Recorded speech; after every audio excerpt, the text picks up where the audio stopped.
Hello, ladies and gentlemen. Today we're talking about on your being lead to out about AI's real purpose. We're teaching our kids to not be human. At first glance, artificial intelligence appears to be the ultimate gift of modern innovation. It promises to handle repetitive tasks, reduce human error, and accelerate processes that used to take hours, even days. We use AI to filter spam, recommend music, automate business operations, and even write content. Its usefulness is undeniable. In a world that constantly pushes for more productivity, more speed, more output, AI steps in as the perfect ally.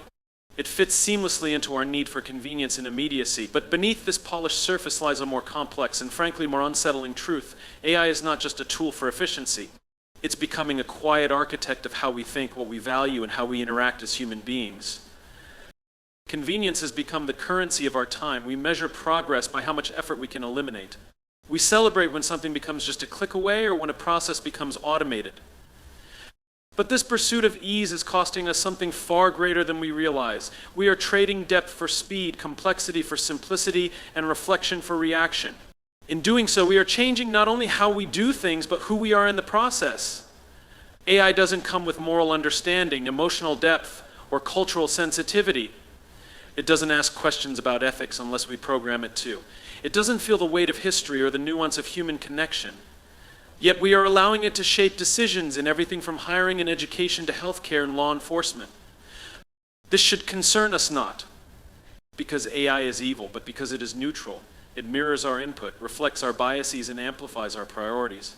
And right now, the priority appears to be faster, easier, cheaper. We are subtly but surely outsourcing our humanity. Think about how many choices we let algorithms make on our behalf, what we should buy, who we should date, what news we should read. These algorithms are not designed to challenge us, to stretch us, or to help us grow. They are designed to keep us comfortable, engaged, and predictable. And the more we accept this as normal, the less we question the systems that guide us. The problem isn't that AI is learning too much, it's that we are asking too little. The influence doesn't stop at consumer behavior. It's shaping culture. It's redefining communication. Children are growing up in a world where an AI voice answers questions faster than a parent can, where personalized feeds reduce the need to explore ideas that differ from their own. Schools introduce tools that optimize learning, but often reduce the joy of discovering knowledge through effort and curiosity. We begin to view AI not just as support, but as a substitute for thought, for learning, and sometimes for feeling. Even our interactions are impacted. We type more than we talk. We react with emojis instead of emotions. We rely on AI-generated replies that simulate sincerity but lack soul. Over time, we begin to expect the world to adapt to our convenience. We grow less tolerant of complexity, less patient with people, and more dependent on systems that serve us in milliseconds. This dependency changes our expectations not just of technology but of each other. AI is reshaping our attention spans, our relationships, and our mental habits. It's not just managing our time, it's managing our values. When we allow technology to become the lens through which we see the world, we risk narrowing our vision to only what the machine can interpret. A subtle but profound way, we stop being explorers of the world and become consumers of it. The promise of convenience may sound appealing, but it's becoming the veil behind which deeper shifts are taking place, shifts that alter our culture, our priorities, and the very definition of being human. From the moment a child is born, they are wired to feel, to connect, and to explore the world through emotion and interaction.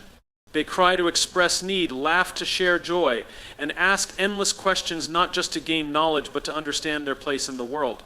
Yet in today's rapidly advancing digital culture, something fundamental is being lost. As technology becomes more integrated into daily life, we are unknowingly teaching children to suppress the very qualities that make them human. This isn't always deliberate. It often begins with small choices made in the name of efficiency, entertainment, or even education. But over time, these choices shape a mindset, one that favors performance over presence and convenience over compassion. Children today are being raised in a world where emotional expression is seen as inconvenient. When a child becomes restless or frustrated, we hand them a screen to quiet them down.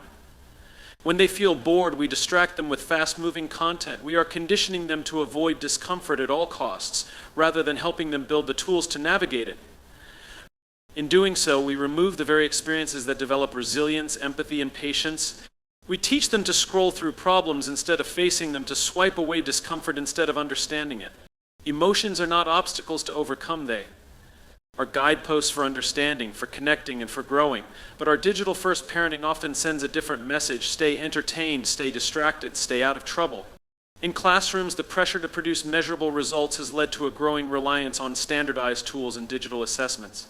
Students are being trained to find answers, not ask questions. They are praised for speed, not depth. Critical thinking is too often replaced by keyword recognition. The creative messiness of learning, the kind that requires trial and error, emotional investment, and human connection, is being filtered out in favor of clean, trackable progress. We celebrate the child who can code an app or finish a digital lesson quickly, but overlook the child who sits with a difficult problem, wrestles with uncertainty, and grows because of it. We say we are preparing them for the future, but in truth, we are preparing them to fit inside a system that doesn't always value their full humanity. Communication, once a deeply human skill rooted in nuance and emotion, is now being distilled into abbreviations, icons, and pre-written responses. Children are learning to communicate with algorithms and in turn to think like them, linear, quick, binary. Emotional intelligence, which requires time, empathy, and real interaction, becomes harder to develop when screens mediate every conversation. Eye contact, tone, vulnerability, these are not skills that can be taught through an app. They are learned through lived experience. But how many experiences are we replacing with devices? Even play, a cornerstone of childhood development, has been affected. Spontaneous, imaginative, open-ended play is being replaced by structured digital experiences with programmed outcomes. There's a difference between a child pretending to be an explorer in their backyard and a child tapping a screen in a jungle-themed app. One builds a narrative from within, the other consumes a narrative designed by someone else. And over time, this impacts creativity. Children are losing their ability to dream freely because they are constantly given something to consume rather than the space to create. We are also witnessing a rising discomfort with silence, with stillness, with boredom. These states are essential for introspection, for emotional regulation, and for original thought. But in an environment filled with endless digital stimulation, children are becoming anxious without constant input. They aren't learning how to sit with themselves, how to navigate their own minds. Instead, they are being trained to expect instant gratification, instant solutions, and instant validation.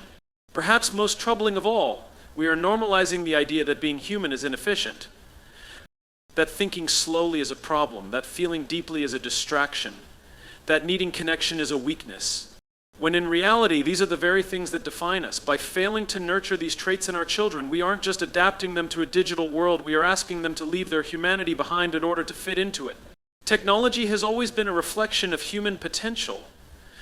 From the invention of the wheel to the launch of spacecraft, each breakthrough has marked a step forward in our collective ability to solve problems, connect across distances, and reshape the world around us. Artificial intelligence, as a continuation of this lineage, holds extraordinary potential. It can analyze complex patterns, assist in medical diagnosis, reduce human error in critical systems, and offer powerful tools for learning, creativity, and collaboration. The real issue is not the existence of AI, nor the advancements it brings. The issue is how we as individuals and as a society choose to use it. Technology in itself is neutral. It doesn't have intent. It simply does what we program it to do. The moral consequences arise not from the machine, but from the hands and minds behind it. When we discuss the dangers of AI, there is a temptation to personify it, to frame it as something external and autonomous that is overtaking our lives. But that narrative distracts from the truth. We are the designers, the users, and the gatekeepers. We decide the data it learns from. We decide the values it reflects. We decide what problems it is built to solve and whose voices it prioritizes. So if AI is creating bias, division, or emotional disconnect, it's not because of its design alone. It's because of the system's priorities and incentives we have placed around it. The misuse of technology often stems from a culture that values outcomes over ethics, profit over purpose, and speed over reflection. We implement AI to increase productivity, cut costs, and create convenience, but rarely stop to ask whether these gains serve a higher human purpose. In our rush to automate, we remove the friction that often brings growth. We create systems that do things for us rather than with us. We begin to treat human challenges like communication, emotional intelligence, and empathy as inefficiencies to be optimized rather than skills to be developed. As a result, we risk designing a world where human qualities are not only undervalued but actively filtered out. In many workplaces, AI tools are replacing decision-making once guided by experience, intuition, and ethics. Hiring algorithms decide who gets a job interview. Predictive analytics determine how resources are allocated. Customer service bots handle emotional complaints without emotional understanding. When these systems are built without rigorous human oversight, they can reinforce discrimination, strip away accountability, and create environments where people become data points rather than individuals. Again, the fault lies not with the tools, but with how blindly we rely on them. In personal lives, technology's misuse is even more subtle. We often default to AI-generated responses because it's quicker. We use recommendation systems that gradually shape our preferences without us even realizing. We allow children to engage more with screens than with people. In doing so, we trade authentic experiences for filtered, curated ones. These aren't malicious choices, they're convenient ones, but over time, convenience becomes habit, and habit becomes culture. And once a culture is built on passive consumption rather than active engagement, it becomes difficult to remember what we've lost. The most insidious misuse happens when technology replaces rather than enhances. When a conversation is replaced by a comment thread, when a question is answered by an algorithm instead of a mentor, when creativity is outsourced to templates and suggestions, when judgment is deferred to data instead of being informed by wisdom, technology should be a scaffold, not a substitute, a partner, not a parent. But too often, we lean on it to avoid the discomfort of effort, the responsibility of decision-making, and the vulnerability of human connection. Even in education, where AI could potentially personalize learning and democratize access, it's often applied in ways that reinforce narrow definitions of success. Instead of fostering exploration and wonder, we use it to standardize, measure, and control. We risk turning schools into systems of compliance rather than environments of curiosity. And once again, the problem isn't the technology, it's how we apply it without thinking deeply about the long-term consequences. Ultimately, the most dangerous form of misuse is not malicious coding or rogue algorithms. It's the slow erosion of human accountability, the quiet surrender of intention, and the normalization of convenience as a moral compass. When we stop asking questions, when we stop holding ourselves responsible for how our tools are used, we begin to create a world where technology dictates the terms of humanity, rather than humanity guiding the future of technology. In a time where every person carries a device that can instantly reach anyone across the globe, it may seem as though we are more connected than ever. We can video call family, message friends, and share updates with thousands of people at once. Social media platforms are filled with comments, likes, reactions, and followers. Yet beneath this surface of constant interaction lies a deep and growing sense of isolation. The illusion of connection facilitated by technology is quietly replacing the real human bonds that once held communities together. We believe we're engaged, but in truth we're often alone, surrounded by digital noise that mimics closeness but lacks depth, warmth, and authenticity. This shift didn't happen overnight. It crept in slowly, wrapped in the promise of convenience and efficiency. At first, it seemed helpful. Texting a friend took seconds. Group chats brought together people across time zones. Social media allowed us to stay in the loop, but gradually the nature of our interactions began to change. A birthday wish turned into a quick emoji. A meaningful conversation became a comment on a post.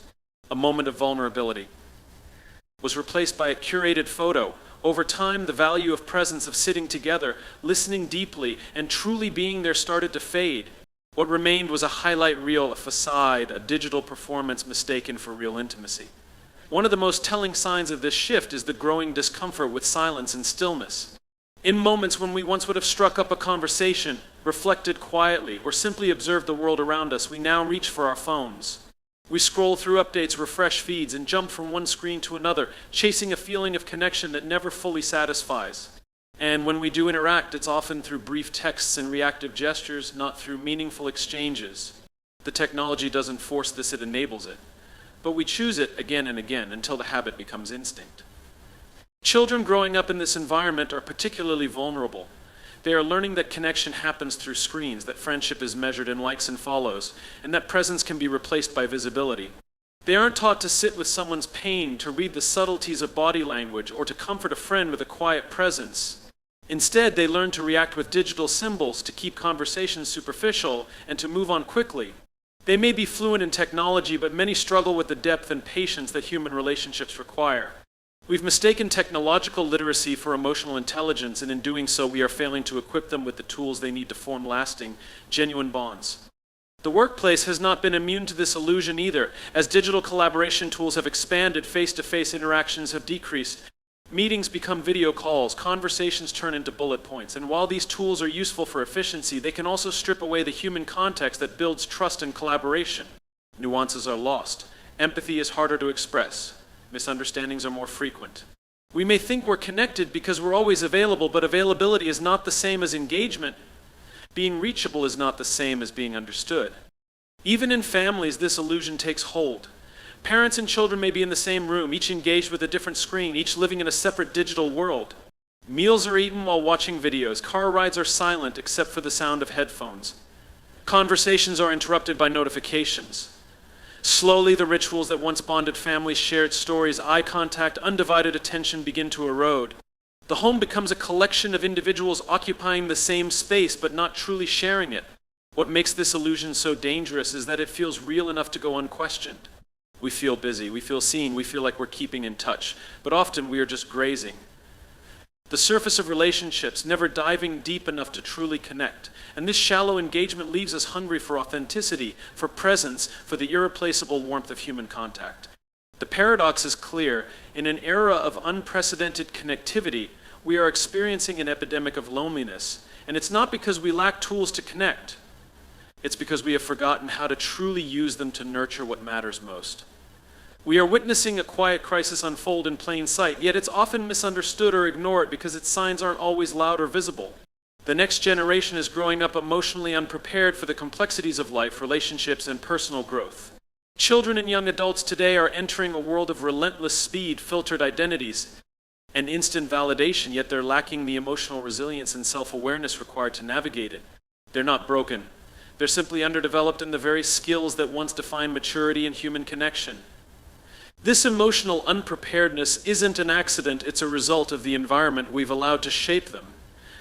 In many ways, today's youth are more informed, more digitally skilled, and more globally aware than any generation before.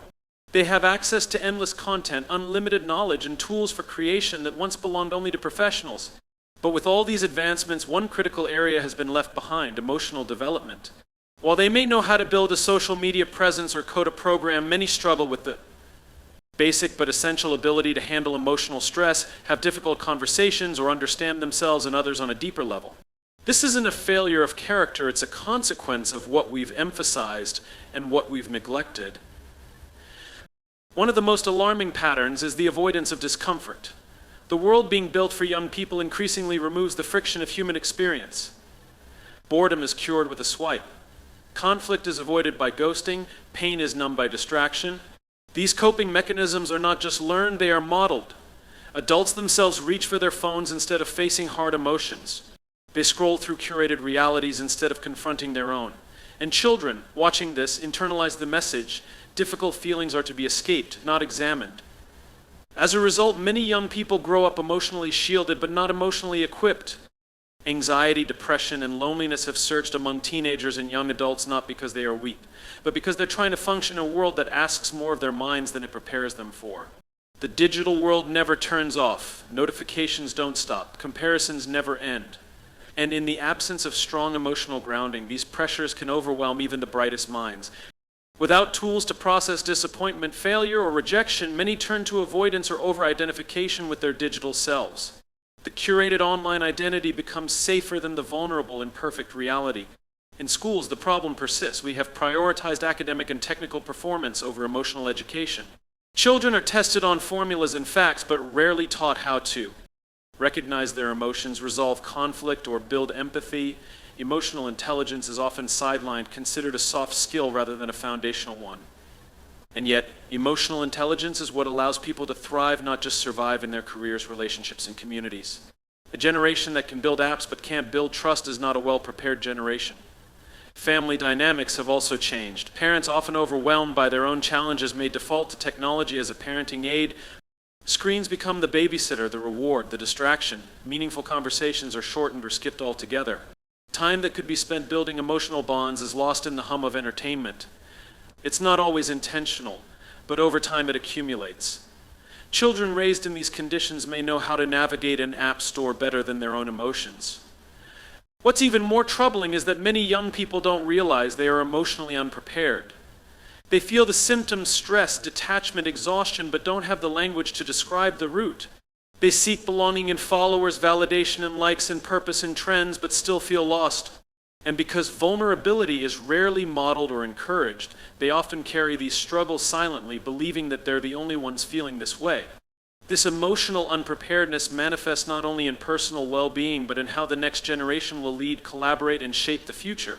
Leadership requires empathy. Innovation demands emotional risk-taking. Relationships thrive on vulnerability and understanding. None of these qualities are taught by a screen or downloaded from a server. They are learned in real life through mistakes, conversations, reflection, and growth. And if we continue to overlook their importance, we risk raising a generation that is incredibly capable, yet deeply disconnected from themselves and from others. In a world driven by algorithms, automation, and artificial intelligence, there is an urgent call to remember and reclaim what it means to be human. Humanity is not defined by efficiency, output, or optimization. It is defined by the qualities that machines cannot replicate: our ability to feel deeply, to connect sincerely, to create beauty from chaos, and to find meaning in moments of struggle. These human traits are not liabilities in a digital age, they are our greatest strengths. And yet, in our pursuit of technological advancement, we are slowly surrendering them. We are trading compassion for convenience, curiosity for conformity, and authenticity for algorithmic approval. It is time to ask ourselves a serious question: are we building a better future or just a faster one? To be human is to experience the full range of emotions, even the uncomfortable ones. It means sitting with pain instead of silencing it, facing failure instead of erasing it, and embracing vulnerability instead of masking it with digital filters. But we live in a time where discomfort is often seen as a flaw. We're taught to bypass it, scroll past it, or medicate it. This emotional shortcutting may feel easier in the moment, but it leaves us with a shallow understanding of ourselves and others. True growth comes not from avoiding discomfort, but from leaning into it. Machines are not built to feel. Humans are. And that is where our power lies, not in denying emotion, but in mastering it. To be human is also to connect in ways that go beyond data exchange. It means truly seeing another person, hearing them, understanding them. Connection isn't built through emojis or automated replies. It's built through shared experiences, honest conversations, and the small, unmeasurable gestures that say, "I'm here with you." But we have allowed digital tools to replace these moments. We measure closeness by clicks instead of presence. We count followers, but forget to ask how someone's really doing. In reclaiming our humanity, we must relearn how to be present, not just available, but genuinely attentive. No machine can replicate the depth of presence a human being can offer. Creativity is another vital human trait that must be protected. While AI can generate patterns, mimic styles, and even compose music or write content, it does not create from emotion, memory, or lived experience. Human creativity emerges from contradiction, from uncertainty, from lived struggle and the desire to make sense of it. Art, poetry, storytelling, and innovation are born from the chaos of the human condition. When we begin to rely solely on machines to generate ideas, we risk losing the very soul of what makes those ideas matter. We must remember that creativity is not a product, it is a process, a deeply human one. Empathy is perhaps the most irreplaceable of all human qualities. It is what allows us to care for a stranger, to fight for justice, to build communities that heal instead of harm. Machines do not have empathy. They can simulate it, but they do not feel it. And yet we are outsourcing more and more of our decisions, medical, legal, educational, even moral too. Systems that are devoid of this critical human compass. If we are not careful, we risk creating a world where decisions are efficient but soulless, logical but loveless. Reclaiming our humanity means refusing to give up empathy in the name of progress. To be human is to live with questions, not just seek answers. It is to wonder, to doubt, to explore. AI is brilliant at producing answers, but only humans ask why, in a way that leads to growth. Only humans can reflect, reinterpret, and change course based on something more than just probability. That reflective capacity, our ability to step back, to imagine, to believe in something greater, is not a weakness in the machine age. It is the foundation of vision, leadership, and meaning. We must nurture that capacity, not surrender it to efficiency. Finally, to be human is to belong, not just to a network, but to something deeper, a community, a purpose, a story. As more of our lives are lived online, and as more of our identities are shaped by digital platforms, we are in danger of becoming fragmented, disconnected from tradition, from nature, and from each other. Reclaiming our humanity means reconnecting with those roots. It means building spaces that foster shared values, that honor the past while imagining the future. It means putting people before platforms, relationships before reach, and meaning before metrics. This is not a step backward. It is the most essential step forward we can take in a world obsessed with speed and simulation.